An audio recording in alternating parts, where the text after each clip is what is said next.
welcome to all of you. Thank you for coming to join me. Thank you to my 6 panelists for taking the time. I know some of you, like, it's at 7 a.m. there. Some of you is 11 p.m. So thank you very much for coming to join me.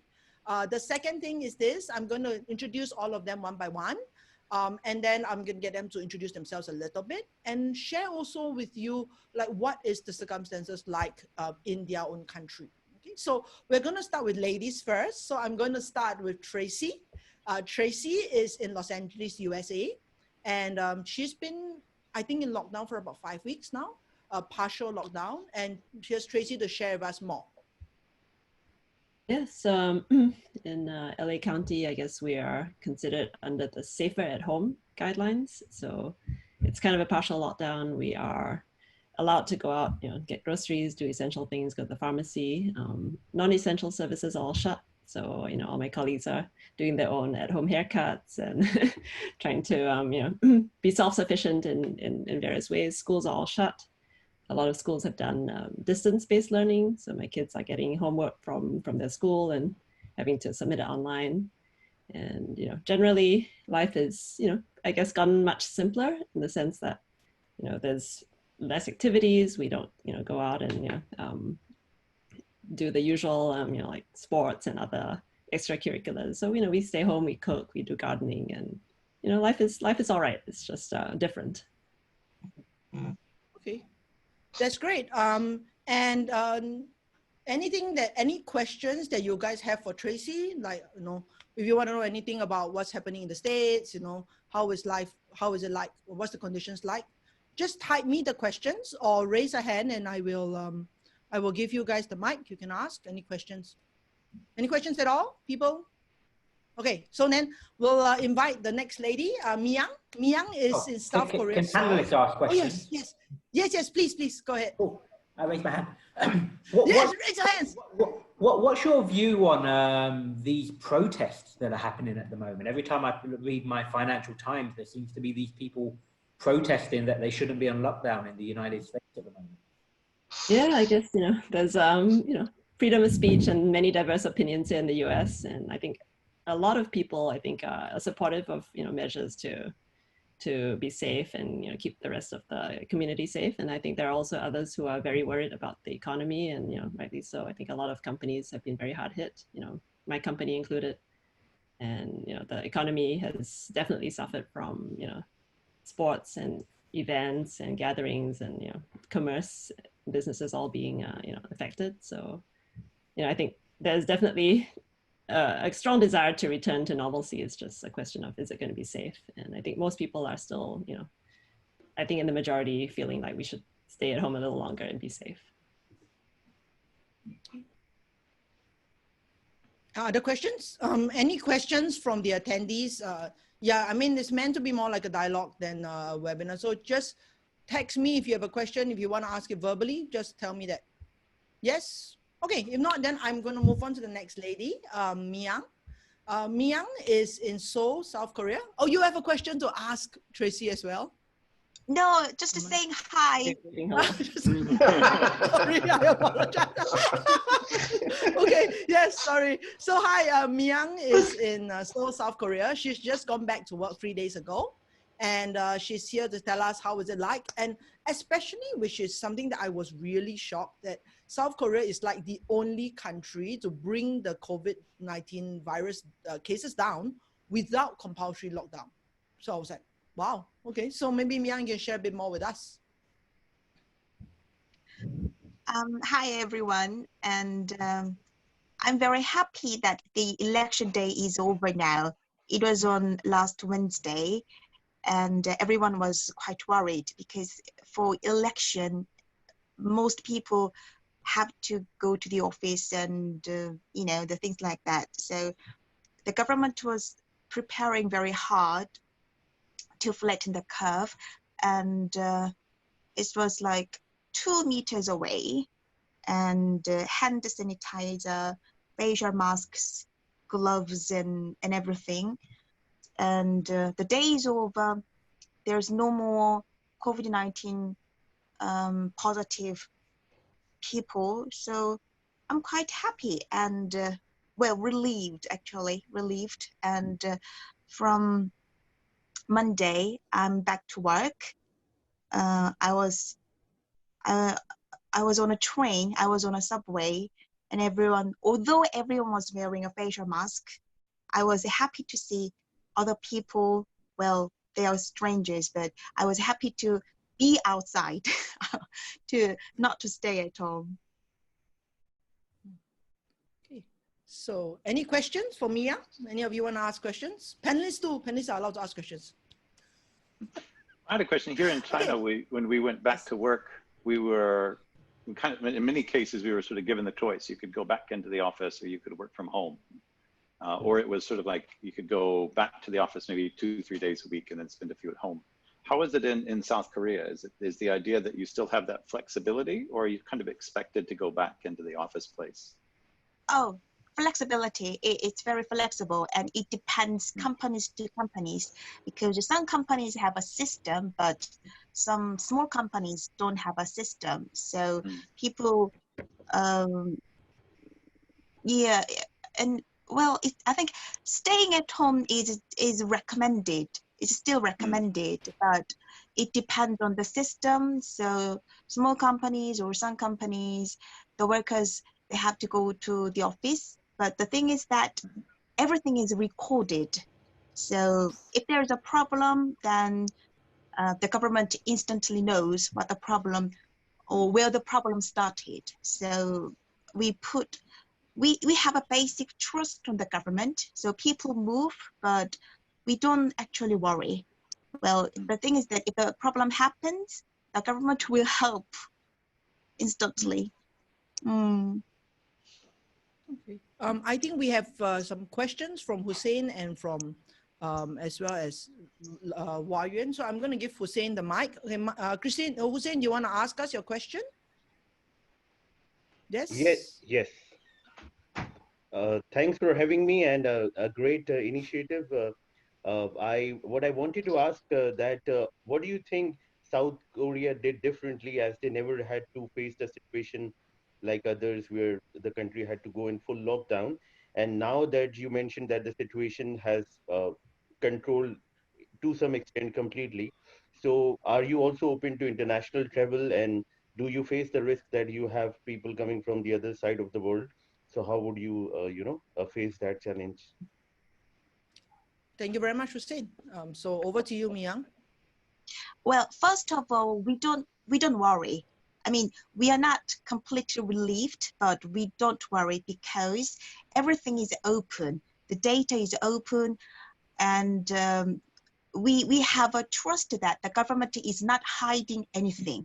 That's very important, because, I mean, this year, with COVID-19 crisis, Korea is the only country with controlling the virus. But if we think of 2015, Middle East respiratory syndrome, in 2015, that was just 4 years ago, but the Korea was just a mess. I mean, Korea was the country outside the Middle East with the most number of people of dead, and we learned a lesson from 2015, and medical professionals, the government officials, they learned a lesson, and they said they will not repeat the same mistake again. So I think we learned a lesson from 2015, the Middle East respiratory syndrome, and the government, the people in medical industry, they were quite good with dealing with COVID-19 this year. Okay, all right. So I think Hua Yuan also has a question. I'll just let Hua Yuan ask himself about, I think, the flexibility with work. Hua Yuan, go ahead. Thanks, Serene. I guess from the look of things, South Korea and China are kind of ahead of the curve compared to every other country. Everyone's talking about the new normal. So I'm just wondering, on the ground, what's your take? And this is probably hypothesis. What's your take on whether this new mindset around flexibility of work from home, how sustainable do you think that is? Or is it just a phase that will disappear and everything will go back to the old normal? Okay. Great question. I think all of the panelists should answer this. In all the countries, I think it will be different. Maybe Miang, you can start first. Okay, in Korea, I don't know. I'm not sure what the new normal means now, because for 3 months, nearly 3 months, we have been very patient. We are just okay. Maybe next month, maybe next week, things will get better. But it has been already a few months, and everybody is very, very tired and bored. Well, one thing is that doctors and nurses, professionals in the medical industry, they are very, very well paid people, very respected, and they earn a lot of money. And it's a very competitive industry. And it's not surprising if you're a Korean doctor, you can work 20 hours a day, not per week. So they work very hard. And during the COVID-19 crisis, doctors and nurses, they really tried hard and worked hard, but I think 20 hours a day for a few months, that was too much. And everybody is thinking, oh, we cannot go more than this. So I don't know, people, I mean, so I'm just talking about South Korean situation. So far, so good. Everybody followed the government recommendations. But I just feel we all reached the breaking point. Okay. All right. I think the other country that has come out of the new normal is in China. So John, do you want to share a little bit about how it's like there? I think I'll be curious about the flexible question that Wayuan asked as well too.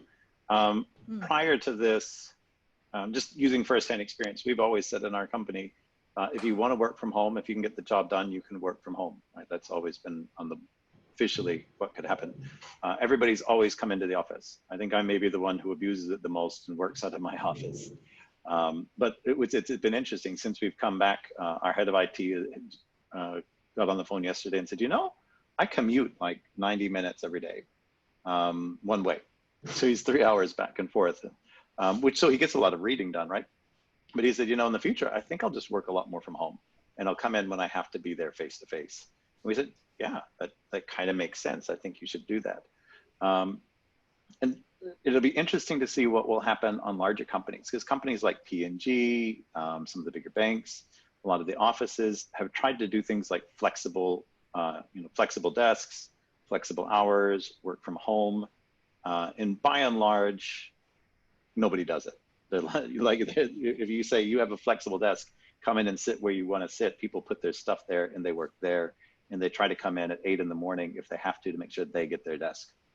But maybe this will make a change, right? If people who have been really diehard about being in the office in the past suddenly realize they can get their work done home, that may change a little bit of the bridge for people. But I think a lot of offices were officially back to work from late February. Because that was, officially we went back to work after the extended Chinese New Year ended. So we added 2 weeks to the Chinese New Year. So it's a bit different than other places saying don't work, right? There wasn't like a lockdown on work for places outside of Hubei per se, as much as you just had a really long Chinese New Year. And then your company kind of made a decision where you were going to go. And so for some companies, they said just stay home. Some companies said work from home.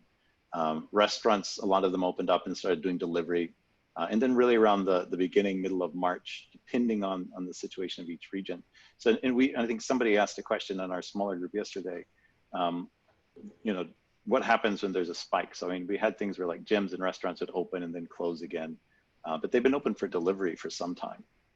So that seemed to get back pretty quickly. And China's very delivery focused. If you want something delivered, you'll probably get it sent to your house. The magic of Jingdong, Alibaba, and Meituan is that everything is deliverable, and everything can show up without you having to really leave your house. So I think that made it a lot easier for us. The real question will be, do we go back to work in the offices all the time? No, I realized this, that I invited John to talk without even introducing you. So I apologize, John.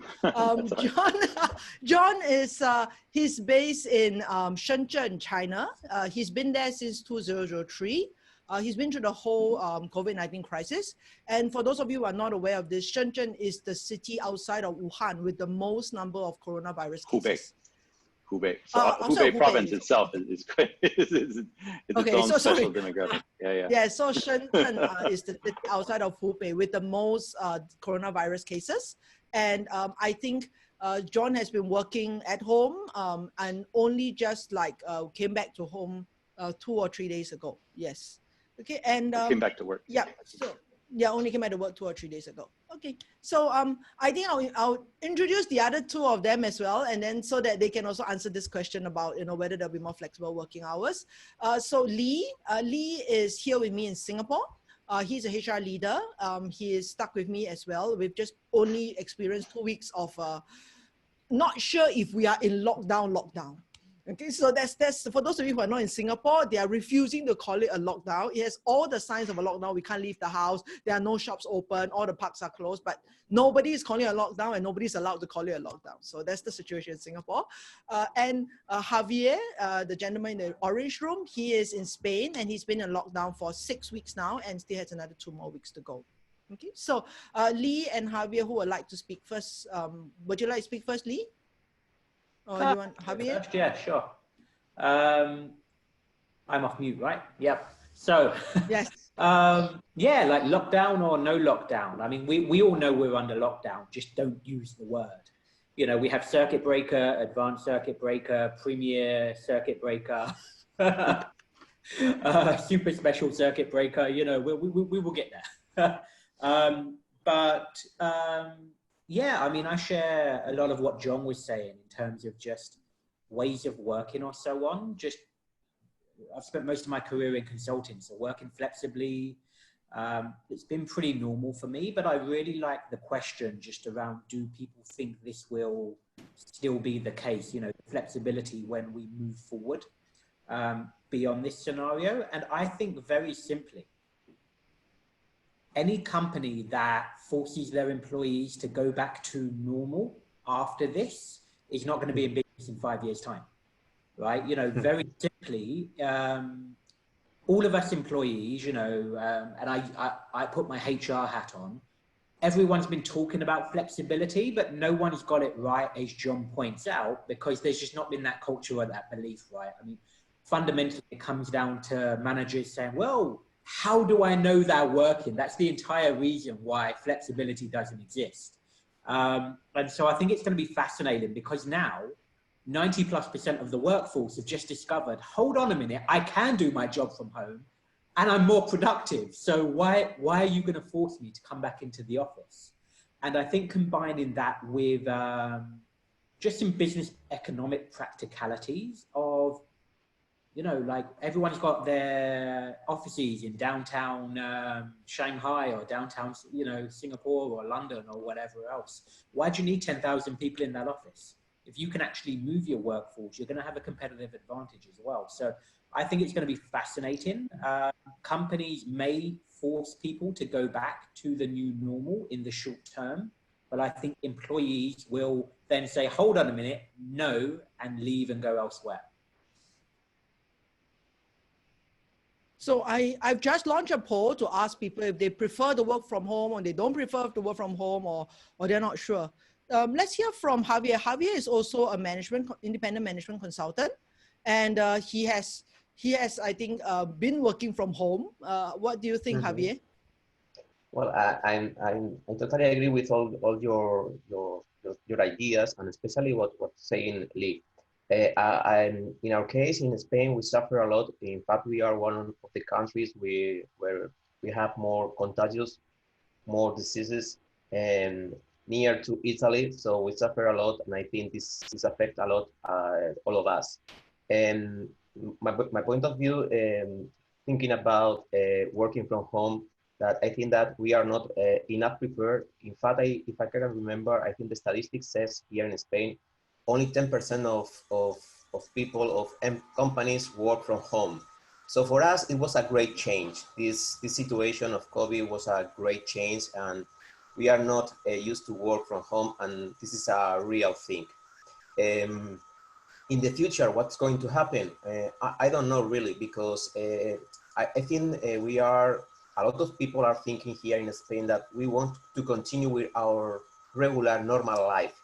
And I think the way of working is going to change completely, as Lee says. And I think this is a change completely, and a new feature. And for instance, in Spain, this flexibility, it was like a emotional salary. It was like a perk. It was something that the company gives you because it was nice, but it's not a real way of working. And for instance, I work also for the university as a lecturer, and even though for the university, for the students, it's being complicated to have classes by internet. So imagine, in companies, it's more or less the same. We are not used to work like this, but I'm sure that is the way of working is going to change completely. The way of doing consultancy, the way of it doesn't have any sense to go, for instance, to Madrid. Madrid is in the center of Spain, and it's like Wuhan is a big city with a lot of inhabitants, and to move from one place to other, it takes you 2 hours driving by car, 1 hour driving by car, and for me this is not productivity. You spend a lot of time in the road, moving from one place to other, instead of being at home. But at the same time, yesterday I was talking with some friends here in Spain, and they told me that the bad thing to work at home, and I don't know what do you think, is that we spend more time working than in the office, because what's happening is that we are not used to control our schedule, our time. So we start at 7 or 8 o'clock in the morning, and when we realize it's 9 o'clock in the evening. So I have to start to reduce, to control our time, to be more efficient. So that's the bad thing, no, of this new situation. I don't know what the other people think.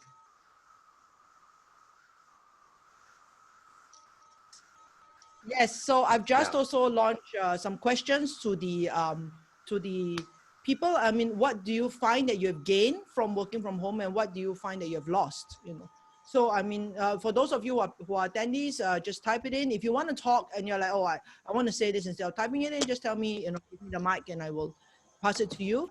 So what do you think you have? I mean, like Javier says, he feels that he's lost a lot of time. This productivity is not as high. Is that something that you also kind of feel that way?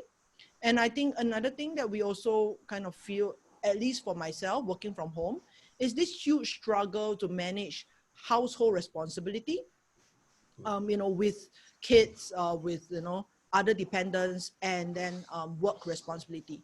And this struggle to maintain both of it. I wonder if any of you find that to be true. And if you have any questions for any of the panelists, please just type it in at all times.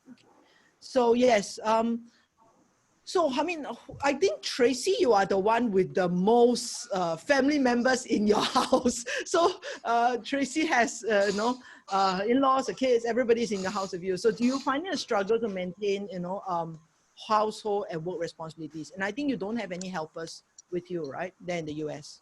Mm-hmm. Yeah. So I think I'm, you know, a little bit fortunate in that my kids are slightly older. So at 10 and 11 years old, you know, they can sort of understand, you know, when their parents are on the call, what call, they're not supposed to interrupt until, you know, the call's over. You know, I definitely have colleagues with, you know, 2, 3, 4-year-olds, and they are having the much harder time where, you know, they are constantly having to deal with interruptions and, you know, having to go on mute and trying to, you know, like take care of various things happening in the background. And, you know, for them, it's much harder. And I think, you know, the situation now is special because all the kids are out of school, out of daycare, and, you know, everybody's stuck without, you know, parents or, you know, helpers or nannies being able to show up and, you know, help out. So I think this is definitely a more unique situation. And, you know, you know, hopefully in the future, if, you know, kids can go back to school, can go back to daycare, but, you know, parents still have the flexibility to work from home, that might be the, you know, the truly ideal situation. Right. So, I mean, does any of you find it to be a struggle? I think, John, your kids are in grade 2, grade 1. Do you find it to be a struggle? Yes. Oh, yes, sorry, give me a My moment. kid's in grade 6. He's big. Oh, he's in grade 6. Yeah, Apologize. he's in grade 6. So yes. he's getting ready for the junior high exam. So he's under all sorts of, I think, and what hit me about that, I think from Javier said is, I think for him, he's a lot less efficient at home. So now he's got a lot of push from parents, because at school, you have to do it within certain confines of time.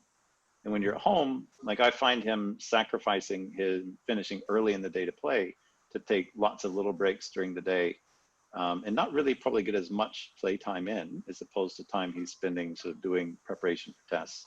And then that gets us to come around and be like, what are you doing? You're taking so much time. When are you going to do this thing? So then he gets, all of that as well too. So I think I would definitely say, I'd echo what Tracy said, getting the kids in school or daycare and getting them that structure would probably give us a lot more flexibility. But having him here at home, he gets a lot more attention, which is probably good. His math scores went up. I mean, which in China is a big deal. You've got to do good on your math test.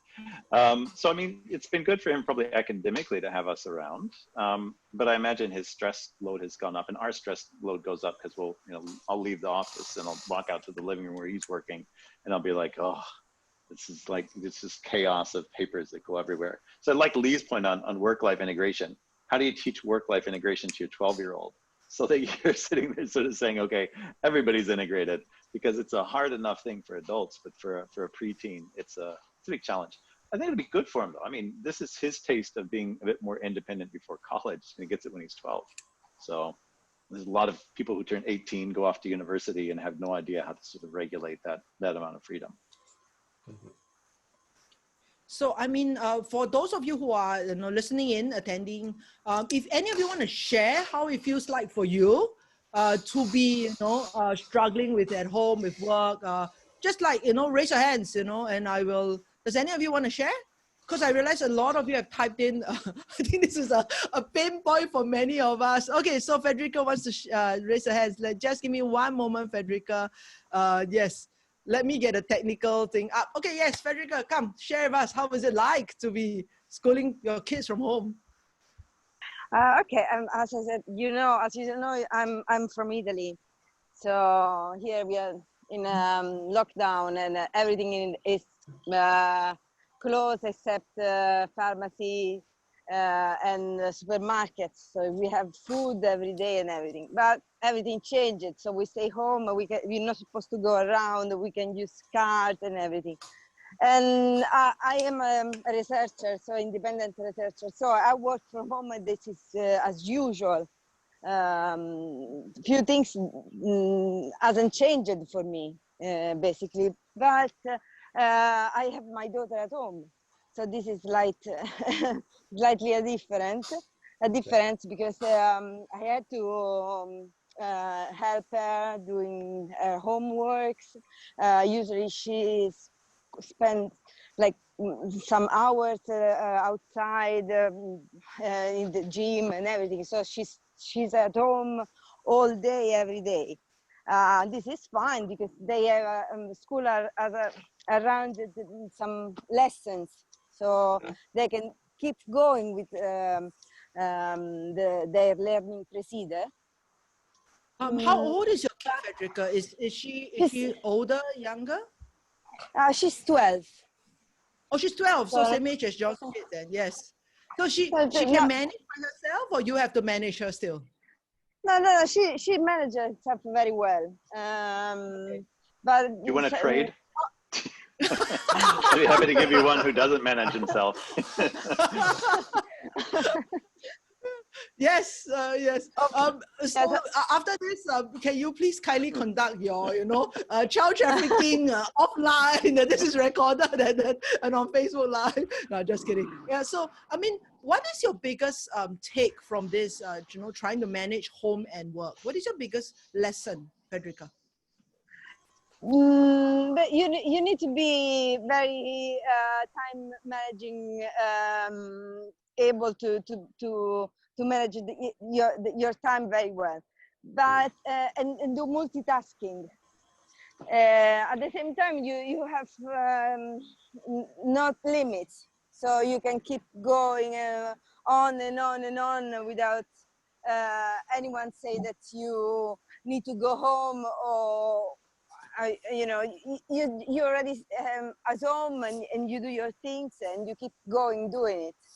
So Yes. the biggest challenge is, as I said, is lockdown. You cannot meet friends. You may be lucky to have some parts of your family at home with you, but otherwise you cannot see anyone. So this is Yes. like a sort of it's a huge difficulty, you know. Yes. The social life And is put to zero, and yes, and I follow yes, no, I was just going to launch a poll to talk about time management, because I think a lot of them, a lot of people have this issue. I mean, do they feel that they don't even have enough time and they have difficulty integrating, you know, time? So yes, I think that's okay. Hold on, sorry, my technical abilities is only so far, so I can either talk or do a poll, but not both. Yes. So, but thank you very much for sharing with us, Federica. I really appreciate it. Thank you very much. Thank you. Thank you. Yes, 2 other people raised their hands. Let's see who else wants to talk. Sorry, I think you need to raise your hands again, because, oh wait, okay. Who else was it? Wah Leong, okay, come. Wah Yuan. Wah Yuan, yes, hi. Yeah, well, Wayne here again. It's quite interesting, this mention about time, and I think, Serene, you mentioned about this whole work-life balance and how to manage that. Actually, to me, it's an illusion. We all have the same amount of time. And I think it goes to Javier's point as well, and I think John alluded to that. I feel that the struggle right now is more about self-regulation. We have lived our life very much being regulated by other people. You know, companies regulate us to work from a certain time to a certain time, and then we are home and we are not expected to work. But now we have to self-regulate our time 24 hours. So I think that's a skill we don't have, or that's a skill we have not learned, because despite how advanced our society has become, our nature of work still harks back to the industrial age, where we all congregate in a factory and do work. You know, so I think that's a skill that this is forcing us to change our mindset around self-regulation. Yes. I think you've hit the nail on the head. I think that's the one thing, I guess, for myself at least, that I've kind of found, which is the ability to, I didn't use self-regulation, I just used the word discipline. So, you know, the ability to discipline myself, I found it to be really something, sorely lacking is what I was going to say. Yes, but thank you very much. I mean, my 6 panelists, what do you all think? Do you agree that this is more a self-regulation issue? Yeah, so, if you don't mind me jumping in, it's something we about, Serene, before when we had the catch up last week. In fact, I almost said exactly what Yuan did word for word about the Industrial Revolution, right? The whole concept of an 8-hour workday was designed by the British government in the late 1700s, early 1800s, whenever it was, were being worked to death in the factory, right? So I think fundamentally there has to be that shift away from time spent at desk, time spent working, right? You know, we've all got it in our mind that, well, between 9 and 6, I'm supposed to work. So the question, if you're working from home, should become, actually, how many hours do I need to work today to deliver what is required, right? Now, some days that may mean you only have to work 2 or 3 hours in a day. In other days, that may mean you actually have to work 15 hours in a day, right? But actually taking that ownership and accountability and managing your time effectively. But in this environment, you're able to take a lot more ownership. Oops. Sorry, I apologize. I pressed something and he's gone. Okay, no, wait. Oh. I've given you back your sound. Yes, sorry, I apologize. Where did you lose me? No, I apologize. Because there was some sound interference. I hear you in the sound, so I was trying to see if I muted everybody else. They will get rid of the sound that, it seems to be on the thing. So I apologize for muting. No, that's fine. What was I saying before I got muted? Now you're on mute, Serene. No, Serene, you're still on mute.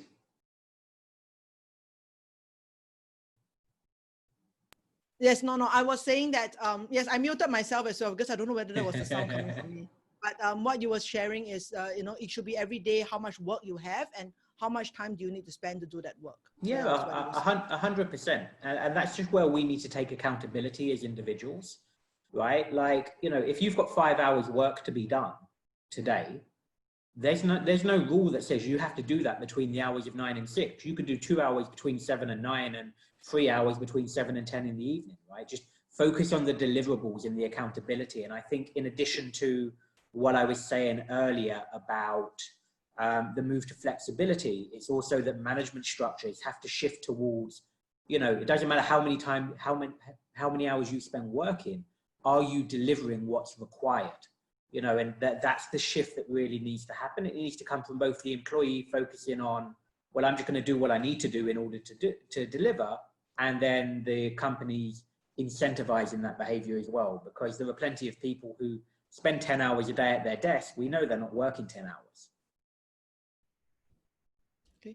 And I'm just posting as well. I mean, I agree with you that, it's a lot of it is about whether or not you can deliver the work. And what else do you think? I mean, we have talked about time management, we have talked about self-regulation. What else do you think is truly essential? I mean, what have you found to be we talk about essential services. What is so essential to you in this COVID-19 period? I'm going to just type it in, hold on. Yep. Do you want to start the sharing? Or I mean, I can invite somebody else if you prefer. Well, I can go if you want, but Yeah, go ahead. I don't want to hog everything. So Wyan has raised his hand again. So do you want to let him talk instead? Yeah, go for it. Go on. Yes, COVID. Hold on. Okay, yes. One of the things I found to be truly essential in this COVID-19 period is to be better technically. That's one of the things I have realized. Okay, come, Wyan. No, sorry, I pressed it by mistake. I'm so sorry. Oh, you pressed it by mistake. Wyan, no brilliant insight from you this time around. Okay, all right, it's okay. That's all right. I won't embarrass you. I will put you back. I'll put you back onto normal. Yes. The rest of you, come. What else do you want to say? What have you found? Like, is there anything that you've really found to be totally essential to your life at this point in time? So I like the comment that Jason made in the comments about the trust from management. Right, where is Jason? He said something about the constant struggle is the trust between bosses and employees when working from home. Okay. I think a lot of what I'm hearing and being told by others, not just here in Singapore but elsewhere, is it coming down to that? Because like everything can be easy in this situation if you've got an understanding boss, right? Whether it is if you've got 3 kids at home and you need to be taking care of that, you need a boss that can understand that. Okay, great. So maybe you're not going to be at it 100% from 9 till 6. Likewise, I've seen, I had someone phone me up for some advice, one of the coaching sessions I did the other evening, where their boss is now taking this as an advantage that, well, you're working all the time because you're at home. And so they're sending requests on like Sunday afternoon and expecting them to log on and do it. So it's kind of having those trust and those boundaries. And I think that can be a core of what's essential in this time. All right. We'll let Jason as well elaborate. He said he wanted to elaborate on his point. Jason, yep. You have the mic. Go ahead. Yeah, thanks, Serene. Thanks, Lee. Yeah, so Lee was sharing actually on the point about the trust between bosses and employees. That's one point which I feel is very important as well, because end of the day, I think it's the productivity that basically matters. It's how they entrust us with tasks and give us the time management. So they should allow us to manage our time ourselves with the tasks. And not to basically so-called give sometimes like a timeline to it. So I mean, it's okay that they give a timeline, but they should trust that is done within our capabilities, and they should focus more on how to manage as a whole, instead of just like micromanaging each and every employee instead. That's my take to this. All right. Thank you very much, Jason. What do the two of you, I think John is actually a boss. So would you like to tell us how is it like from the point of view of the boss? I think it is one of those things where you have to be careful that you don't want to start calling people at all hours, because the bosses in this situation are also learning about that work time integration as well too. It's not like you come in managing a person and you know how to manage somebody working from home. I think it's probably something for us to think about in the new normal of how people want to work and being able to have that discussion. Your team culture is going to be there. As we were talking about this, I was thinking about, we advise a lot on Chinese companies going global, and one of the constant battles is aggressive Chinese working hours versus working hours everywhere else in the world. And how much time you show up and you're working in the office. And the idea is you put the work in the office until the task is done. Whereas things may not get done if they're not done by a certain time, that factory mindset that's been pointed out as well in other places. So how do you get that balance going forward? If you let people go home, do you follow through? Do you set up meetings at different times? Does that all shift, right? So I think from a management and boss perspective, one of those things is to be able to actually have those discussions with people. Don't just assume it. Don't just be like, well, I'm working, so you're working. But we're very active on using DingTalk, which is Alibaba's communication / Chinese version of Slack / knowledge management tool. It's got everything in one. And that's been very helpful in that we're actually tracking the projects. Everybody has a high degree of visibility. So I think that's sort of, when you talk about things that we're glad we have, I'm really glad we've got a high degree of integration into a system like that, where we have a high degree of visibility of what everybody's doing. And we got much better at that during this period of time as well too. I mean, we were using other tools, we sort of united them, improved the way it works. And I think people are much more aware of what everybody's doing as a result of that.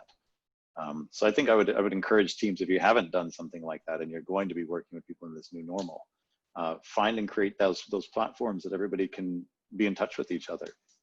And then have those meaningful one-to-one discussions or small group discussions that say, how do we want to work with each other? And what does that look like? Because I think if we don't do those things as leaders and bosses, then we're probably going to have a few hurt feelings, more than a few. We had those before people worked from home. So it's good to have those now in this world too. Right. May I ask what industry? Sorry, go on. May I ask what industry you're in? What kind of work?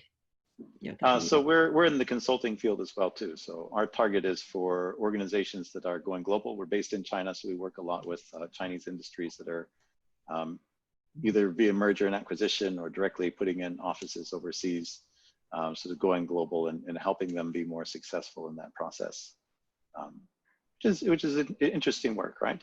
But that you need a team to do that eventually if you're really going to be able to do some of the more interesting projects. I think when Randy has mentioned about being able to shift mental models away from this whatever it is that we must be working there.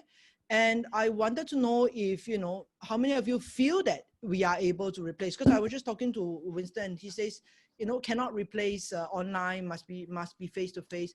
And I think you were talking about being able to coordinate, the ability to use DingTalk and all of these things.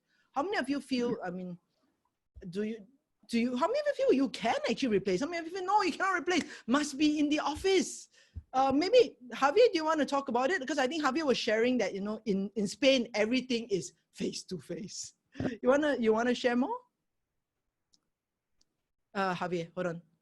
As I told you the other day, I like a lot to give hugs and kisses, and we are this approach very near, and I hope that I'm sure that this situation is going to change the way of delivering goods. For instance, instead of going to the supermarket as frequently as before the crisis, I think we'll buy more things online. But I'm sure that we are going to continue with this social life, because for us it's very important. And I think nowadays here in Spain we have two questions on mind: what's going to happen the next day when this finishes?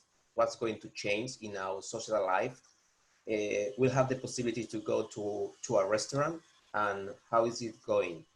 And the second question is, what's going to happen with the industry? business, with the companies. Many people are thinking about if because the crisis, they are going to be unemployed. And this is a situation that many people have on mind. We are very worried about that, no? Because this situation, especially in the tourist sector, we are a country that mainly we have a lot of people coming from different countries, and our main sector is the tourism. So we are thinking about that. What's going to happen here in Spain? Because a lot of industries, hotels, restaurants, a lot of places are completely locked down, no business, no money, and what's going to happen with the rest of the people living here? So this is one of the questions that we have on mind right now. And I don't know in other countries what people are thinking about it. Okay.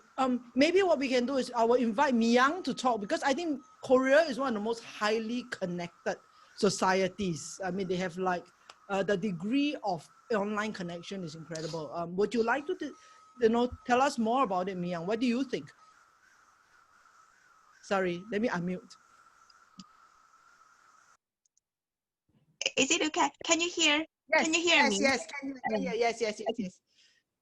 Yes, as you have mentioned, Korea is a highly connected wired society. But the thing is that everything is possible at home, online shopping, online studying, online meeting. But the thing is that my home is not home anymore. Before, home is a place for having a rest, having a break, and entertainment. But now, home and my home can be a workplace and a meeting place. So I'm at home and I'm thinking, oh, am I at home or am I at workplace? I want to draw a clear line between a workplace and a home, a place 100% for me only. But after the corona outbreak, home is not home anymore. That's what I feel. I mean, it's a different point. Even if you can do everything at home, I just want to keep my home solely a place for me, but it is not possible. Yeah, and now that I guess you have emerged out of the end and it is now a new norm, do you find that that's going to be true from now on? That the future is going to look like that, where your home is not truly your home, your office is not truly your office? Well, it's a slightly different point. Well, okay. 100 years ago, machines can play the piano better than human beings, but we still looking for real human pianist. So 100 years ago, when television appeared, some people expected, oh, no more radios. Radio will die because of the video thing. But still, we have radio stations and we have a podcast as well. So I think even if everything is possible online, everything is possible at home, we still want to go outside and we still want to go to the office. And we still want to have face-to-face communications instead of meeting online. Well, meeting online is very good. Shopping online is very good. Studying online is very good. But there is something we just still want to do offline than online. I see. Okay. I And mean, I would add how to about that, just look at our Facebook feeds with everybody going absolutely insane, staying at home. And people are ready to be outside. And that's something that I think will probably evolve, is what we do when we go outside. The same way that Myung gave a great case, right? This is home. Like, we've got to have some place that belongs to us. And somebody in the chat said maybe it's about changing our dynamic of what we do in our house, how we experience it, how we live with it. But I think our dynamic of what it means to be outside and what we choose to do outside will change as well too. I made the example the other day, like I got to go back to the gym, and I was on social media, like I won a trip to Paris. I was like, I'm going to the gym, right? So what we do outside of the home, that relationship will change, and we'll probably have new ways of appreciating it as well too. So I think that's hopefully something good that comes out of that, as we think more about the intentionality of what's at home and what's outside, and what we're doing with it, rather than I have to go to work and these things happen to be in that vicinity, or I have to be at home and these things happen to be in that vicinity. Hopefully we'll have a different kind of appreciation. Okay. Well, we have one last question from Jason. Jason, come, go ahead. You have. Thanks, Serene. Yeah. So just a question for all the panelists, right? What do you think will the working culture like be after this the end of the COVID situation? And should companies, or they should not continue to allow employees to work from home, or how do you think it should be like? Or maybe some flexibility, as in maybe a couple of days work from home, or so any of you maybe can answer to it. Thank you. Thank you very much. Thank you very much, Jason. So who wants to answer to it? I think Tracy is the other one who also owns company. So Tracy, the bosses get to speak first. Come share what you think, Tracy. So our company has thought previously about this whole work from home question, because we've had a few employees who for various personal reasons wanted to move out of the area and wanted to work remotely, or wanted to avoid long commutes. And I think there was always some hesitation about allowing work from home, because maybe everybody will want to work from home, and then it'll be harder to be coordinated. We have a lot of young people, they need to be mentored. There were a lot of hesitations about it, but I think this whole work from home experiment with COVID has shown how it can work, right? We've found ways to be more synced up through the Scrum meetings in the morning, through like a lot of asynchronous ways to keep each other informed. And I think that there's a lot more comfort now, that if we wanted to avoid going back to work after all this is over, that I think people would now feel that we have evidence that it works, and it's doable, and we have ways to keep in touch so that we don't lose productivity or don't lose coordination. Okay, so you definitely see that. I was going to say, so you definitely see that for where you are in Los Angeles, in the States, that you will definitely, this will be an ongoing trend, and that this will be the future of work.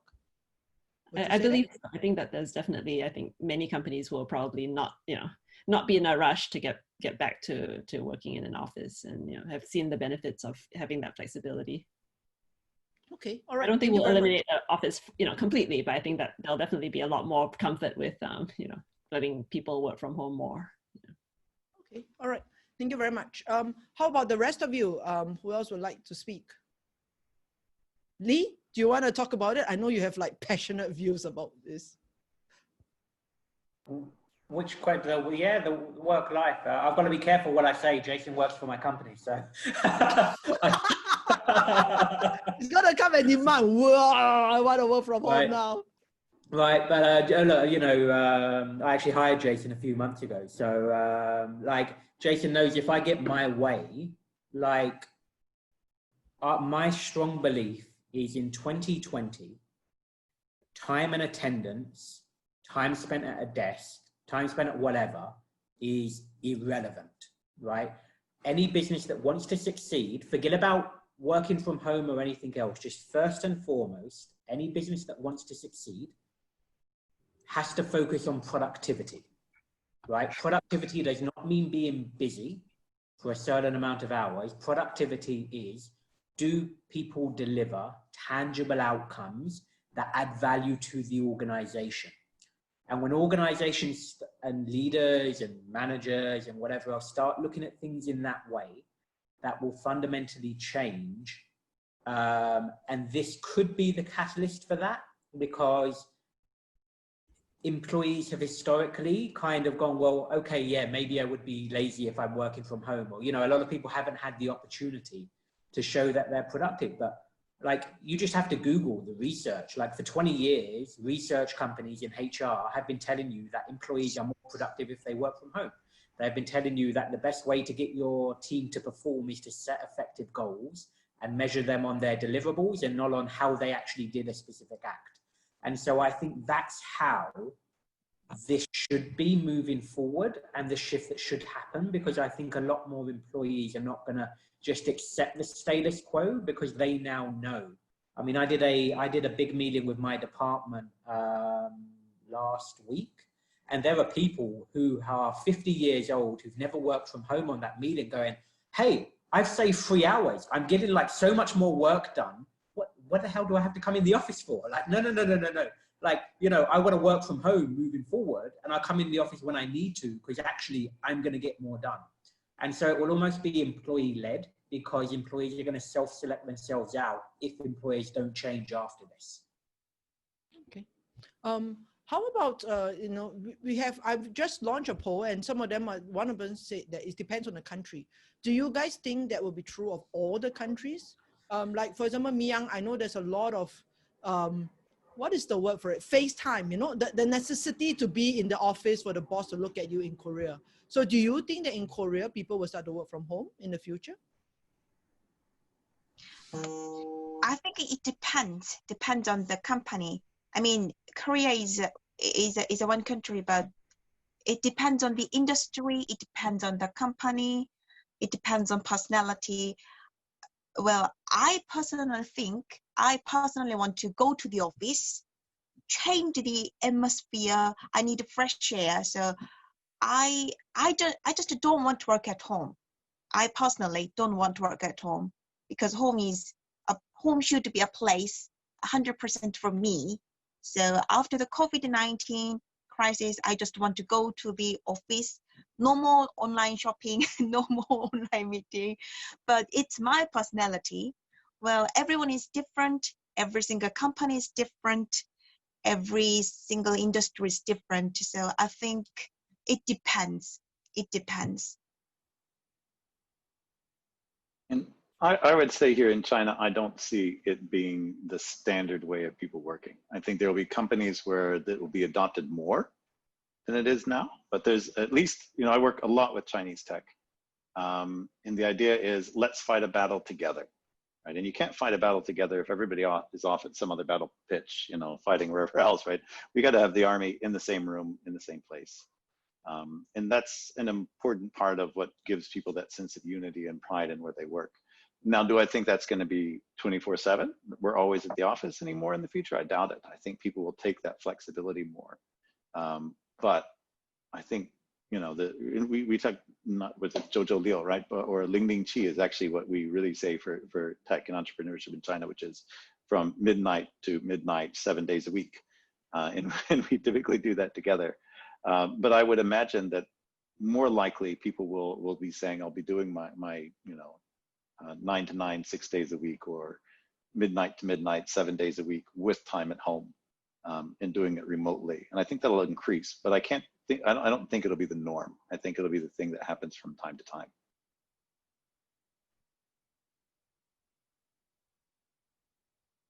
Yeah, so I mean, how about Javier? I think you mentioned earlier on that a lot of Spain is not very much connected online. Do you think that from now on, work from home will be a future trend? Well, I think it will depend from each company, each particular situation of each us. The problem is that I think is that there's a different situation between to choose this flexibility to work from home or to be forced to work from home. And our situation was everybody has to be forced to work from home. And this is a difficulty for many of us, because many of us, we are not prepared. Maybe we are not used to use this new methodology to work from home. So it depends. I think after that crisis, some companies, of course, will continue with this flexibility from home, because I think increase the productivity. But other companies, maybe they will continue as always in the office, because I think it's not a question of everybody has to work from home and everybody has to work in the office. I think people will choose. I'm sure about that, and the people who are who feel well at home, I think they will continue in that way of doing things. Okay, so I think it's already 3 o'clock, and I think this is a great note to end it on. To look forward into the future and to see that hopefully it will be, as Randy mentioned in the chat, that it will come down to our own personal preference, to those who prefer to work in the office, like Miang can go to work in the office, those who prefer to work from home, like Lee can work from home, and that people will have the flexibility to integrate, life and work moving forward into the future. So I think that's, at least for me, I find that that's the vision of the future that I really do hope come true for everyone in whichever country it is that you are in. And so thank you very much for joining me tonight. I really appreciate your time, both for the panelists who have been here. I know they've taken a lot of time, and some of you have to wake up very early to attend this panel. And also for the attendees as well. Thank you so much for attending this. The link will be available. You should be able to view it as a webinar on demand for 2 weeks. And then I will put it up on YouTube, and I will send you the link to view it on YouTube whenever you want to. And I encourage you, if you can, to share it with your friends. Every month I do the Serene View panel, and every month it's on a different topic. So thank you so much for all of you coming by. Thank you to all of you. I just mentioned to John yesterday that suddenly, how are you? And I hope you keep well has taken on like so much more meaning. But to all of you who are listening, to all my panelists, to all the attendees, I really do hope that you guys will stay well, stay healthy, and keep safe. Thank you so much. Thank you. Thank you. Bye-bye. Thanks, Serene. Thanks, everyone. Bye-bye. Bye-bye. Everyone. Bye.